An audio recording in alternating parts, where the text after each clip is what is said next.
April 7, 1945, Tokyo Bay, Empire of Japan. As dawn spreads across the Japanese home islands, 91 North American P-51D Mustangs from the 15th and 21st Fighter Groups close in on their rendezvous point. Inside the cockpit of his Mustang, Major James B. Tapp tightens his grip on the control stick. Mounted in his wings are 6.50 caliber M2 Browning machine guns, loaded with armor-piercing incendiary ammunition. Early P-51D models carry 500 rounds for each inboard gun and 270 rounds for the middle and outer guns, totaling 2,880 rounds. Later versions reduced inboard ammunition to 400 rounds for improved reliability, bringing the total to 1,880. Below, Mount Fuji rises sharply against the brightening sky, its snow-covered summit serving as a perfect navigation marker the pilots would rely on throughout the mission. The morning sun stretches long shadows across the landscape, exposing a patchwork of rice fields, villages, and military sites, areas where American fighters had never appeared before. The mission itself is unprecedented, providing escort to B-29 superfortresses deep inside Japan, launched from a base 750 miles away, a flight distance that planners had once deemed impossible for single-engine fighters. At 0700 hours, more than 100 Japanese interceptors swarmed toward the American formation. Through the hazy morning light, Japanese pilots witness a sight they believed could never happen: single-engine American fighters over Tokyo, something their commanders had insisted was beyond U.S. capability. The psychological shock is immediate.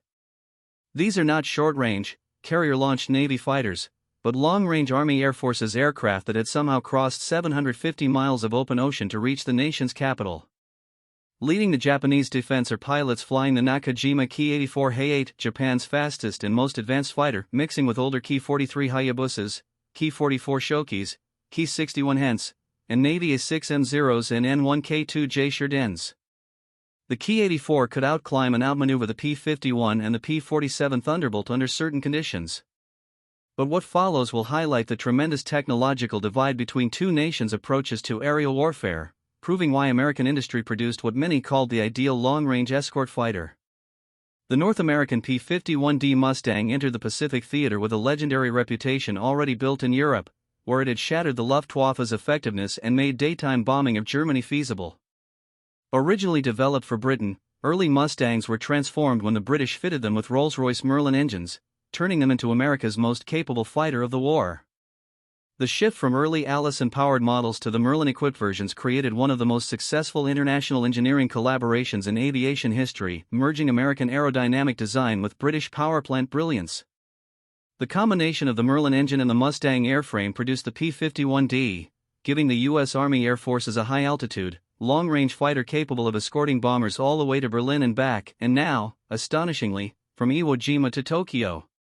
Powered by the Packard-built V1650-7, a licensed version of the Merlin 66, the Mustang delivered 1,695 horsepower at takeoff with water injection and up to 1,720 horsepower in emergency power.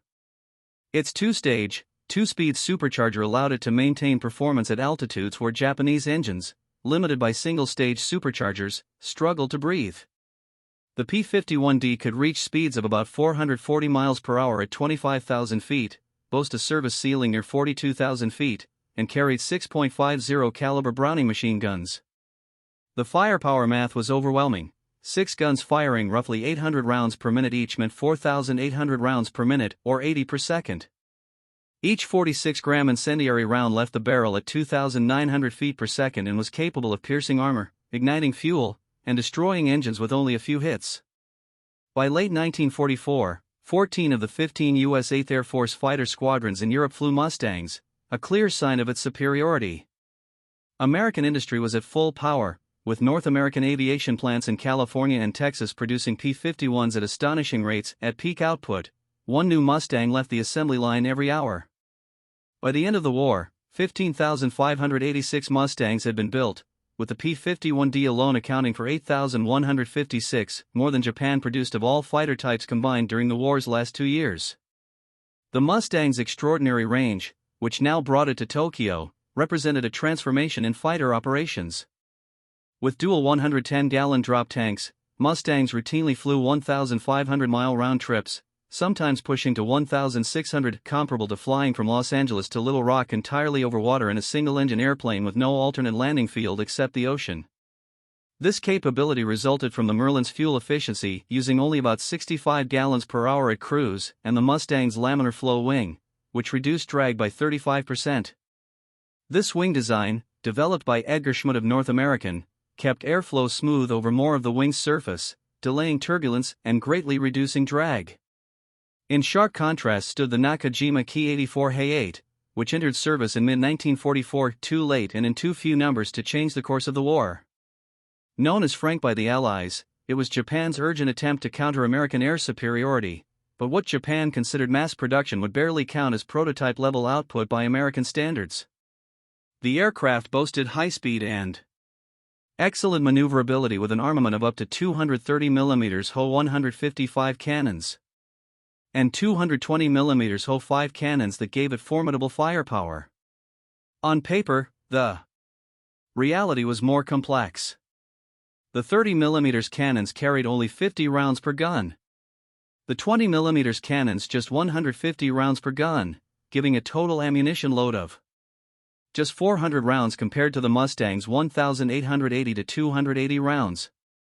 On paper, the Ki-84 appeared competitive, even superior in some respects. It was powered by the Nakajima R-45 Humor 18-cylinder radial engine, a complex piece of machinery, with fuel injection in a single-stage 2-speed supercharger using water methanol injection to aid the supercharger in giving the Ki-84 a rated 2,000 horsepower at takeoff. Initial testing showed promise with prototypes reaching 387 miles per hour in level flight and later claims of up to 427 miles per hour under ideal conditions with high octane fuel and perfect engine tuning.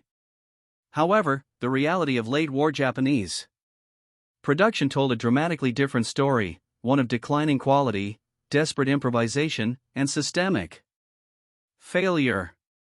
Pilots and crews in the field learned to take care with the plane's high-maintenance Nakajima Hamar engine and landing gear prone to buckling at the worst possible moments. The Hamar engine, while theoretically powerful and advanced, suffered from chronic reliability problems that worsened as quality control collapsed.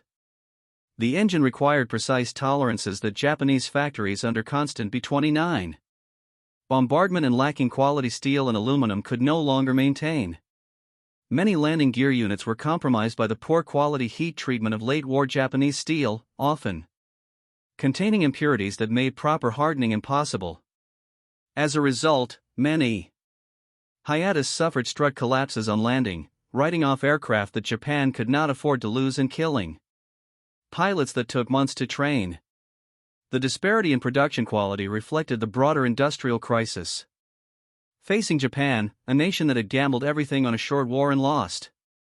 While American factories maintained consistent quality standards despite massive production volumes, actually improving quality as production techniques were refined, Japanese manufacturing deteriorated precipitously.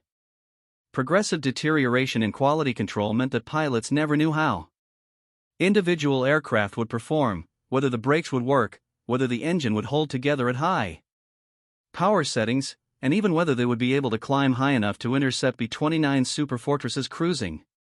At 30,000 feet by 1945, Japan had produced only 3,514 Ki-84s total, and many of these were grounded due to lack of spare parts, fuel, or qualified pilots. Of those that were operational, perhaps half could be considered truly combat ready at any given time. The fuel situation alone revealed the strategic catastrophe facing Japan, a nation that had gone to war partly to secure oil resources. While American pilots flew with 100-octane aviation gasoline shipped from refineries in Texas and California, fuel specifically formulated for high-performance engines, Japanese pilots made do with whatever could be produced domestically or synthesized from coal. Late-war Japanese aviation fuel often tested at 87 octane or lower, sometimes as low as 80 octane, robbing engines of power and causing pre-ignition that destroyed cylinders, pistons, and valves. Some desperate Units attempted to supplement their fuel with pine root oil extracted from pine stumps, alcohol distilled from sweet potatoes, and even sake production byproducts, further degrading engine performance and reliability. Pilots reported engines that would barely start, ran rough at all power settings, and often failed catastrophically in flight. On that first April 7 mission, the Mustangs formed up with their charges. 103 Boeing B-29 Superfortresses of the 73rd Bomb Wing, each carrying tons of incendiary bombs destined for Japanese industrial targets. Captain Art Bridge of the 45th Fighter Squadron recalled, "It was a real spectacle. The 29 THS were just finishing their assembly in a grand circle as we arrived. The sun glinted off their aluminum skin, and they looked like a school of giant silver fish swimming through the sky. The Rendezvous itself represented a triumph of navigation and planning that would have been impossible without American technological advantages. The P-51s had flown 750 miles over open ocean, navigating primarily by dead reckoning and basic radio compass, timing their arrival to match the bombers' schedule within minutes. They had climbed gradually from sea level to 25,000 feet, their engines automatically adjusting mixture as they climbed, their superchargers seamlessly transitioning from low to high blower to maintain power. Crossing the coast of Honshu, the P-51 pilots dropped their 110-gallon auxiliary wing tanks as they began to spot the first head-on feints from a force of more than 100 Japanese interceptors scrambling from multiple airfields around Tokyo. The silver drop tanks tumbled earth, glinting in the morning sun, some exploding as they hit the ground, others bouncing across rice paddies. The Japanese pilots flying a mixed force of K-84S, K-43S, K-44S, K-61S, and Navy fighters, including Zeros and the new N-1K2J Shidenkai, experienced their first shock. These were not Navy carrier fighters with limited range, but land-based fighters that had somehow reached the homeland from bases they knew were impossibly distant. Flight Sergeant Toden Nimizu, flying a Ki-84 with the 56th Centi, later recalled his disbelief. "When we were scrambled, we were told enemy fighters were approaching Tokyo. We thought it must be a mistake. Perhaps they meant enemy bombers. When I saw the Mustangs with my own eyes, I thought I was dreaming. It was impossible." Our commanders had assured us that no American fighter could reach Japan from their island bases. Yet there they were, dozens of them, flying as if they owned our sky. In that moment, I knew the war was truly lost. Major James B. Tapp, later to become an ace with 8 confirmed victories, was one of the first Mustang pilots to tear into a formation of Japanese fighters. His combat report, written hours after the mission, described the engagement with clinical precision. "They came at us in the traditional 3-plane shot formation, but their coordination was poor. The flight leader would commit to an attack, but his wingmen often failed to follow through. They seemed hesitant, perhaps low on fuel or ammunition, or simply inexperienced. We dove through them with a 100 miles per hour speed advantage, fired quick bursts, and soon climbed back to altitude before they could react." This breakdown in Japanese tactical coordination reflected the crisis in pilot training that had reached catastrophic proportions. By 1945, most experienced Japanese pilots were dead, killed over the Solomons, New Guinea, the Philippines, or in the Marianas Turkey Shoot. Replacements received as little as 50 hours of flight training before being thrown into combat, compared to the 600 hours American pilots received before deploying to combat theaters. When the smoke cleared and the Mustangs returned to their Uema base, the Sunsetters of 7th Fighter Command were credited with 26 Japanese planes destroyed, 1 probable and 5 damaged at a cost of 2 P-51s and 1 pilot. The 13-to-1 kill ratio on this first mission would only improve as American pilots gained experience over Japan, and Japanese pilot quality continued to deteriorate.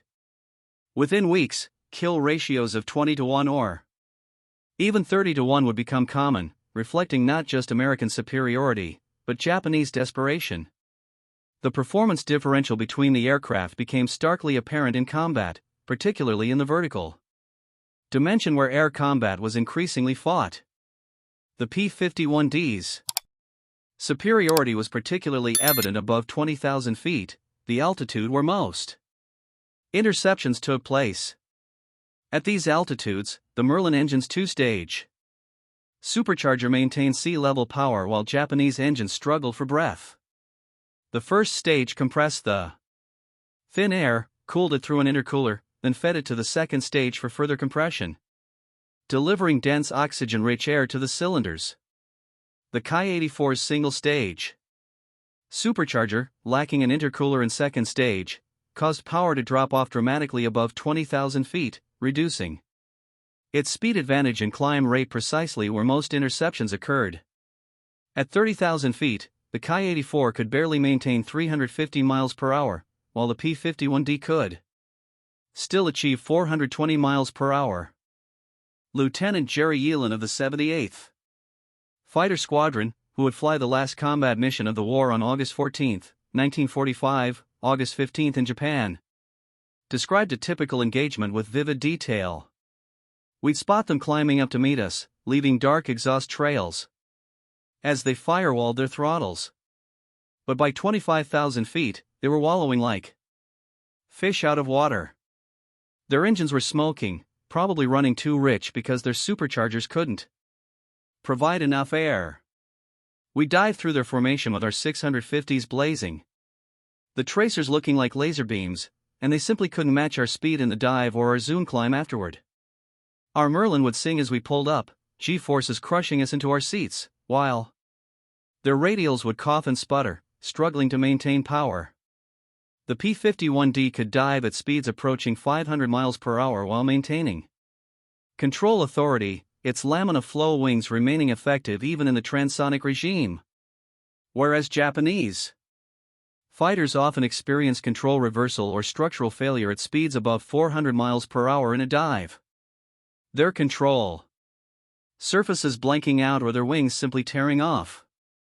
The contrast in pilot quality was devastating and grew worse with each passing day.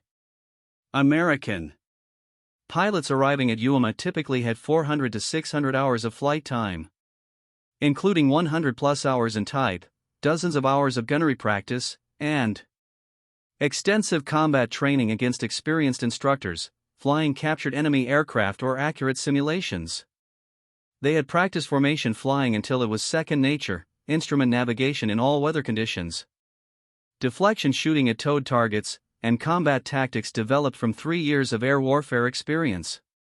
Japanese pilots in 1945 often had less than 100 hours total time, sometimes as little as 30 hours, with minimal gunnery practice due to ammunition shortages, no instrument training, and combat tactics learned from manuals rather than experienced instructors who were all dead or flying combat missions themselves. The navigation challenge alone separated the capable from the doomed, the living from the soon-to-be dead. Flying single-engine fighters on 1-500M round trips over a vast ocean with minimal navigation aids required a confidence born of experience and trust in both machine and support systems. American pilots flew with detailed weather briefings compiled from submarine weather reports and reconnaissance flights, accurate maps updated from photo reconnaissance and functioning instruments manufactured to precise specifications. They had rescue submarines stationed along their route, Lifeguard League submarines that saved dozens of downed airmen and could rely on Dumbo PBY Catalina flying boats to rescue them if forced down. Japanese pilots increasingly flew with outdated maps that didn't show recent bomb damage, unreliable compasses that hadn't been properly swung, and no hope of rescue if down over water. Their life rafts, if they had them at all, often leaked, and their emergency rations had usually been consumed during food shortages on the ground. The magnetic variation between EW and Tokyo in 1945 was 3 degrees west, and since Tokyo lay between the 139th and 140th meridians, while EWO was between the 141st and 142nd, navigation was simplified to basic compass headings for the return flight. A fortunate geographic coincidence that saved many American lives. This geographic coincidence proved crucial when weather deteriorated or pilots became disoriented in combat, their compasses spinning wildly as they maneuvered. A pilot could simply fly south-southeast and know he would eventually see Ioma's distinctive Mount Suribachi rising from the ocean, assuming he had enough fuel. The logistics supporting each force revealed the true nature of the Pacific Air War, a contest between American abundance and Japanese scarcity. Every mission from Iwama involved nearly 100 Mustangs consuming 57,000 gal of high-octane fuel and carrying 230,000 rounds of C-50 caliber ammunition, plus bombs and rockets for ground attack missions. This represented just one day's operations from one base, and there were 3 fighter groups operating from Iwama alone. Behind this stood a supply chain stretching back to factories in Detroit, refineries in Texas, and ammunition plants in Missouri, all connected by Liberty ships produced at a rate of 3 per day, and C-54 Sky Transport aircraft that flew regular cargo routes across the Pacific. Ships arrived at Iwama daily, unloading fuel, ammunition, spare parts, food, mail, and the 1,000 other items needed to keep a modern Air Force operational. Meanwhile, Japanese logistics had collapsed into chaos and desperation. Aviation fuel was so scarce that training flights were cancelled, leaving new pilots to face combat with no recent flying experience. Ammunition was rationed even for combat missions, with pilots told to conserve rounds for only the most certain shots. The Japanese Navy and Army Air Forces, never well coordinated even in the best of times, now competed desperately for dwindling resources like starving dogs fighting over scraps. Aircraft were cannibalized for spare parts until they were nothing but aluminum skeletons, and entire fighter groups were grounded for lack of tires, spark plugs, or hydraulic fluid. Some units attempted to manufacture their own spare parts in primitive workshops with predictably poor results. The technological sophistication gap extended beyond the aircraft themselves to every aspect of operations. American pilots wore kits that prevented blackouts and hygiene maneuvers by squeezing blood back to the brain, used standardized oxygen systems that functioned reliably above 30,000 feet with automatic flow regulation, and communicated via VHF radios with clear reception in multiple channels. Their parachutes were regularly inspected and repacked. Their life rafts contained working radios and fresh supplies, and their survival kits included everything from morphine to fishing gear. Japanese pilots often flew without functioning radios. Their vacuum tube radios consumed precious battery power and rarely worked properly anyway. They used unreliable oxygen systems that frequently failed above 20,000 feet, leading to hypoxia and disorientation, and had no GITs, limiting their ability to match American aggressive maneuvering without blacking out or suffering broken blood vessels in their eyes. On June 1, 1945, called Black Friday by the Mustang men, weather rather than enemy action proved the greatest threat, demonstrating that even American technology had limits. About 150 Mustangs en route to Osaka flew into a blinding frontal system that wasn't supposed to be there according to weather forecasts. 27 aircraft were lost in minutes, with 24 losses due to weather. Pilots becoming disoriented in towering cumulus clouds, flying into each other, or simply running out of fuel while trying to find clear air. This disaster illustrated that even for the technologically superior Americans, the very long-range missions pushed men and machines to their absolute limits. The weather front extended from sea level to 40,000 feet with violent turbulence, icing conditions, and zero visibility. Pilots reported St. Elmo's fire dancing on their wings, compasses spinning uselessly, and artificial horizons tumbling as their gyroscopes gave up trying to make sense of the violent motion. The impact on Japanese morale was catastrophic and irreversible. Captain Yoshio Yoshida, a Ki-84 pilot with the 47th Centi who survived the war, wrote in his diary, "The appearance of American fighters over Tokyo has shattered our confidence completely. We were told the B-29s were vulnerable without escort, that their fighters could never reach so far.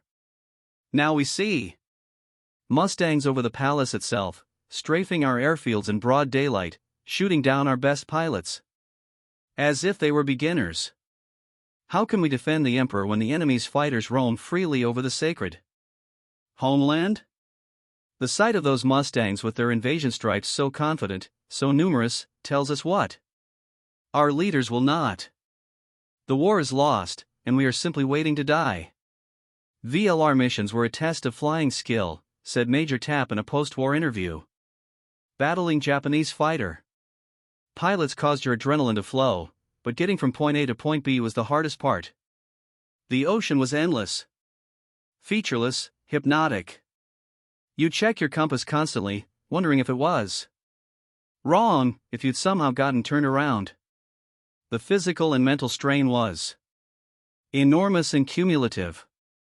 Pilots stayed strapped into their cockpits for 8 hours or more, unable to stand, unable to stretch, unable to relieve themselves, except into a relief tube that often froze at altitude.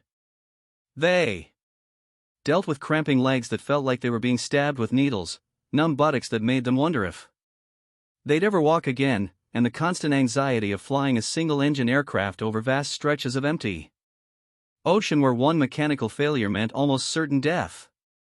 The Mustangs' cockpit ergonomics, refined through 3 years of combat experience and thousands of pilot reports, proved superior to Japanese designs in every measurable way. The P-51D featured a bubble canopy, providing 360 degrees visibility. Pilots could actually look behind them by turning their heads, a life-saving capability in combat. The seat was fully adjustable for pilots of different heights. The rudder pedals could be moved to accommodate different leg lengths, and controls were positioned for minimum pilot fatigue during long missions. The instrument panel was logically arranged, with the most important instruments, airspeed, altitude, engine gauges, directly in the pilot's line of sight. The Ki-84's cockpit, while an improvement over earlier Japanese fighters like the Zero, still suffered from poor visibility to the rear due to structural members and the fuel tank behind the pilot's head, awkwardly placed controls that required pilots to take their hands off the stick at critical moments, and instruments that were difficult to read in combat conditions, especially when pulling Gs, or when vibration from the engine made everything blur. Armament differences proved decisive in combat outcomes, often determining who lived and who died in the split-second encounters that characterized air combat. The P-51 DS 6.50 caliber machine guns, though appearing less formidable on paper than the Ki-84's combination of cannons and machine guns, provided vital advantages that real combat had repeatedly proven decisive. American guns were exceptionally dependable, suffering stoppages in less than 1% of engagements when maintained properly, something U.S. armament crews ensured without fail. The Mustang also carried significantly more ammunition, 1,880 rounds versus the Ki-84's total of about 400 for all its weapons combined. This allowed American pilots to fire ranging bursts, engage multiple enemies, and avoid the constant fear of running dry after only a few seconds of trigger time.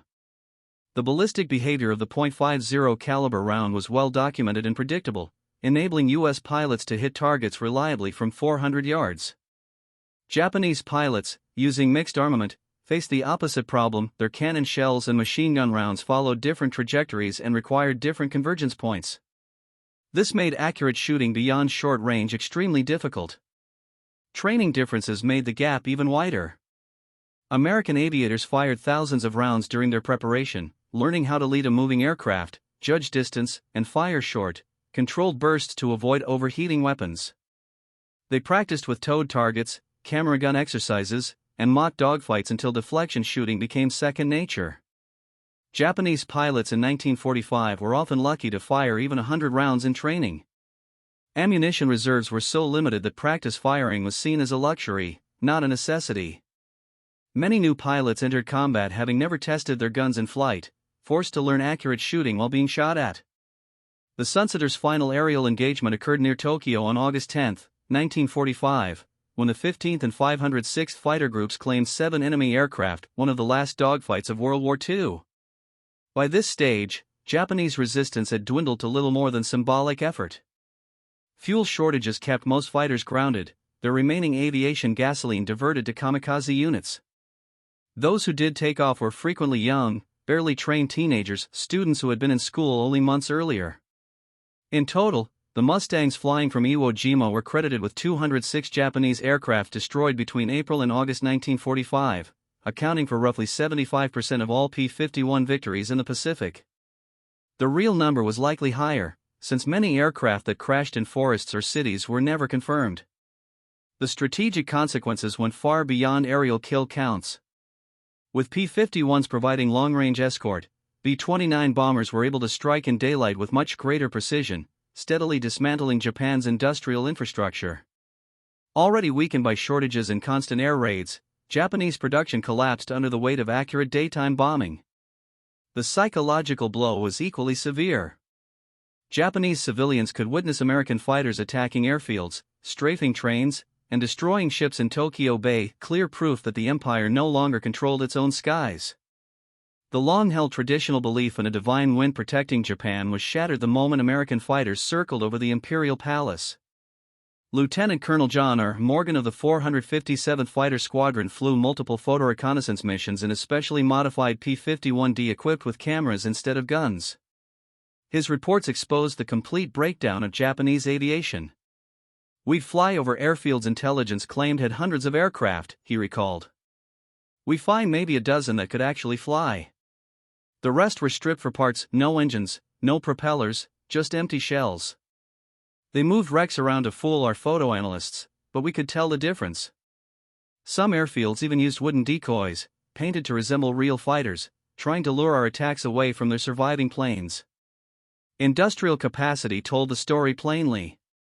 The United States built 15,586 Mustangs of all versions during the war, more than Japan manufactured of all aircraft types combined in 1944 and 1945. Japan produced roughly 3,500 Ki-84s, but many were lost to B-29 strikes, destroyed on the ground, or rendered unusable due to poor production quality and shortages of spare parts. American manufacturing surged as the war progressed, while Japanese production collapsed. At peak output, North American aviation was producing 20 Mustangs every day, more P-51s in 24 hours than Japan could build Ki-84s in an entire month. If you want, I can also, each American aircraft was essentially identical with interchangeable parts, while Japanese aircraft varied wildly in quality and performance, even within the same production batch. The training pipeline told a similar story of overwhelming American advantage. By 1945, the United States was training 30,000 pilots annually, each receiving 200 to 300 hours of flight instruction before advanced fighter training, then another 100 hours of combat training. Japan's pilot training program had essentially collapsed, with new pilots receiving perhaps 50 hours before being sent to operational units, often much less. The mathematics of attrition were inexorable. America could replace losses while maintaining quality. Japan could not replace losses even with dramatically reduced standards. For every pilot Japan trained, America trained 10, and the American pilots were far better prepared. Fuel consumption revealed the strategic endgame in stark detail. Each P-51 mission from UAMA consumed approximately 600 gal of 100-octane fuel per aircraft. Internal fuel plus drop tanks. With 100 aircraft per mission in daily operations, this meant 60,000 gallons per day for one fighter group alone. American tankers delivered millions of gallons monthly to Pacific bases, a river of fuel flowing across the Pacific. Japan, meanwhile, was attempting to extract aviation fuel from pine roots, requiring 200 pine stumps to produce 1 gallon of barely usable fuel, and converting training aircraft to kamikaze weapons because they lacked fuel for conventional operations. By August 1945, Japan had less than 200,000 gal of aviation fuel remaining in the home islands, enough for perhaps one major operation. The technological revolution represented by the P-51D went beyond mere performance statistics to embody an entire philosophy of warfare. The aircraft embodied American industrial philosophy, mass production with quality control, standardization across manufacturers, and continuous improvement based on combat feedback. Every P-51D that rolled off the production line was essentially identical with interchangeable parts and predictable performance. A pilot could climb into any P-51D and know exactly how it would fly, exactly where every switch and instrument would be. Japanese aircraft, increasingly hand-built with variable quality materials and substitute components, showed wide performance variations even within the same production batch. One Ki-84 might be capable of 400 miles per hour while another from the same factory might struggle to exceed 350 miles per hour due to manufacturing variations. Brigadier General Ernest M. Moore, commander of 7th Fighter Command, would later write, "I don't believe there is any question about the P-51 being the best prop fighter of World War II. It was our top air fighter and hence best for escort missions and equal to the P-47 as an attacker against ground targets." This assessment reflected not just the aircraft's performance, but its reliability, maintainability, and adaptability to the extreme demands of very long-range operations.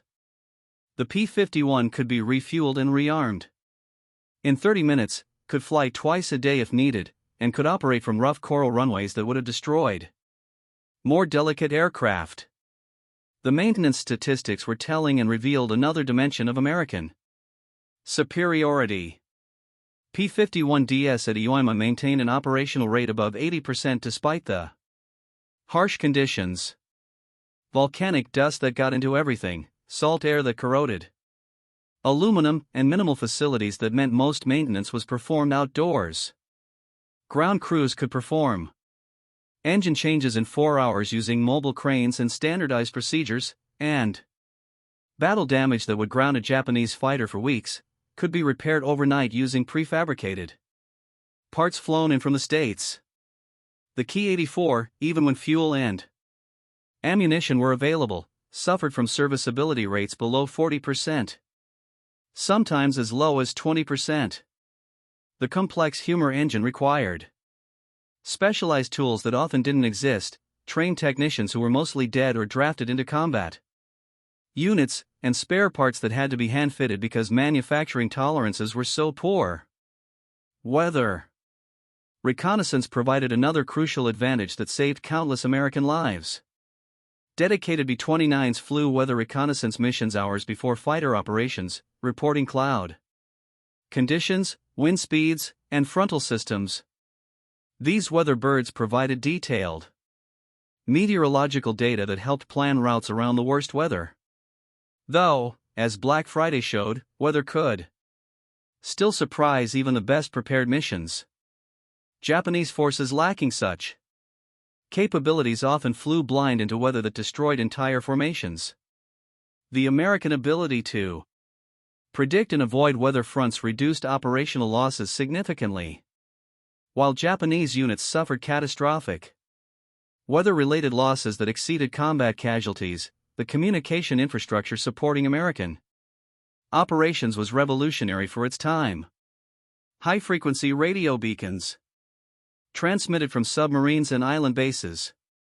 Submarine-based rescue coordination that could vector search aircraft to down pilots, and real-time weather updates created a safety network that gave pilots confidence to push the extreme range capabilities of their aircraft. The psychological value of knowing that if you went down, someone would come looking for you cannot be overstated. Japanese pilots, often flying with no working radio and no hope of rescue if forced down, faced each mission with fatalistic acceptance of probable death. Their farewell ceremonies before Missions were literal. They expected never to return. Captain Harry Krim Jr. of the 531st Fighter Squadron, who would become an ace over Japan with 7 victories, observed the strategic reality with brutal clarity. We owned the sky over Japan. We could go where we wanted when we wanted. The Japanese knew it. We knew it. And most importantly, Japanese civilians knew it. Every P-51 over Tokyo was proof that Japan had lost the war. We weren't fighting for air superiority anymore. We had it. We were just demonstrating it, rubbing their noses in it, showing them that resistance was futile. The very long-range missions fundamentally changed the strategic equation in the Pacific, rendering all previous calculations obsolete. No longer could Japan rely on distance to protect the home islands. The tyranny of distance that had protected them for centuries. The industrial heartland that had survived relatively untouched for 3 years of war was now exposed to daily attack. The appearance of American fighters over Tokyo shattered the last illusions about Japan's ability to defend itself, destroyed the myth of the divine wind, and made clear that defeat was not just possible, but inevitable. The human cost reflected the technological disparity in cruel mathematical terms. Between July 1 and August 15, 1945, fully 85 American fighter pilots lost their lives on VLR missions, but only a handful were claimed in air-to-air combat, perhaps 5 or 6. Most losses were operational, whether mechanical failure, navigation errors, or simple exhaustion causing pilots to make fatal mistakes. Japanese pilot losses in the same period numbered in the hundreds, perhaps over 1,000, with entire squadrons eliminated in futile attempts to intercept American formations. The 47th Centi, which had started April with 40 operational pilots, had just 3 remaining by August. The 244th Centi was completely destroyed, reformed with new pilots, and destroyed again. The last dogfights over Japan revealed the final collapse of Japanese air power as an organized force. On August 14, 1945, August 15 in Japan due to the international dying, Lieutenant Jerry Yellin flew what would be the last combat mission of the war. Taking off from Uoma with his wingman, 19-year-old Second Lieutenant Philip Schlamberg, they attacked airfields near Nagoya. The mission had been planned before word of Japan's surrender reached the field, and the code word Utah that would have recalled them never reached their radios. Yellin and Schlamberg strafed their targets and turned for home, banking into a cloud formation to escape anti-aircraft fire. When Yellin emerged from the clouds, Schlamberg was gone, shot down by ground fire to become the last American combat death of World War II, even in defeat, with the war literally ending and the Emperor having already recorded his surrender broadcast. Japanese anti-aircraft positions continued firing with desperate determination. But notably absent were Japanese fighters. They had essentially ceased to exist as an effective force, grounded by lack of fuel, lack of pilots, or simply destroyed. The mathematics of the air war were final and irrefutable, written in aluminum and blood across the skies of Japan. The P-51 Mustang with its 440 mph top speed, 2,000 miles range with drop tanks, and 6 reliable machine guns, with nearly 2,000 rounds of ammunition, had rendered the Japanese home islands defenseless against daylight air attack. The K-84 Hay-8, despite its theoretical capabilities and the courage of its pilots, never had the numbers, reliability, or pilot quality to mount an effective defense. It was not a contest between equals, but a foregone conclusion, the result determined by factories in Detroit and oil wells in Texas, as much as by combat over Tokyo. American industrial might expressed through the magnificent P-51 Mustang had achieved what naval blockade and island hopping could not: the complete elimination of Japan's ability to defend its airspace. The B-29s that released the atomic bombs over Hiroshima and Nagasaki flew unescorted, not because no fighters were available, but because none were required. By that stage, Japanese air power had been virtually erased, overwhelmed by America's superior technology, rigorous pilot training, and unmatched industrial capacity. Of the 3,514 Ki-84 Hayates produced, only a single example survives today, preserved in the Chiren Peace Museum in Kagoshima, a lone symbol of Japan's final attempt to compete with American aviation advancement. In contrast, hundreds of P-51 Mustangs remain preserved in museums and private hands around the world, many still flying at airshows, their Merlin engines echoing the legacy of American wartime industrial power even 7 decades after they first streaked over Tokyo. This dramatic difference in surviving aircraft speaks for itself.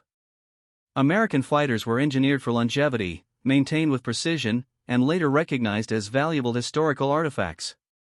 Japanese fighters, on the other hand, were designed for immediate wartime use, expected to face destruction in battle, and seen largely as expendable tools. The shock Japanese pilots felt when P-51s appeared over Tokyo was not only due to tactical surprise, it was the realization that American industrial superiority had turned what seemed impossible into routine reality. Single-engine fighters could now travel 1,500-mile combat missions, arrive with fuel to fight for hours, and still make the return trip home. Such capability lay far beyond Japan's reach. The P-51D Mustang over Mount Fuji symbolized more than an aircraft. It embodied American technological innovation, industrial dominance, and the unforgiving arithmetic of modern total war. The lesson it delivered was straightforward and merciless. In an industrial conflict, advanced technology multiplied by massive production guarantees victory. More than 15,000 Mustangs were built with consistent workmanship, flown by highly trained pilots, backed by limitless logistical support, and employed with strategic precision. Against this, the Ki-84, despite the bravery of its pilots and the moments of tactical success it achieved, had no realistic chance of altering the outcome. The sight of American fighters above Tokyo was ultimately the visual proof of an unavoidable mathematical truth. It foreshadowed the war's end, which culminated in atomic strikes carried out by B-29s that no longer needed escort because Japanese air power had effectively vanished.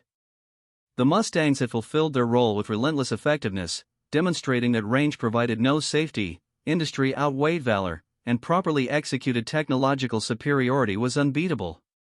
The Japanese pilots who faced them in the final months of the war learned the harshest principle of industrial-era warfare: bravery alone cannot overcome the combined forces of production capacity, technological progress, and superior logistics. The P-51D Mustang soaring over Tokyo signaled the end of the warrior era and the rise of the manufacturing line, the supercharger, and the long-range escort fighter.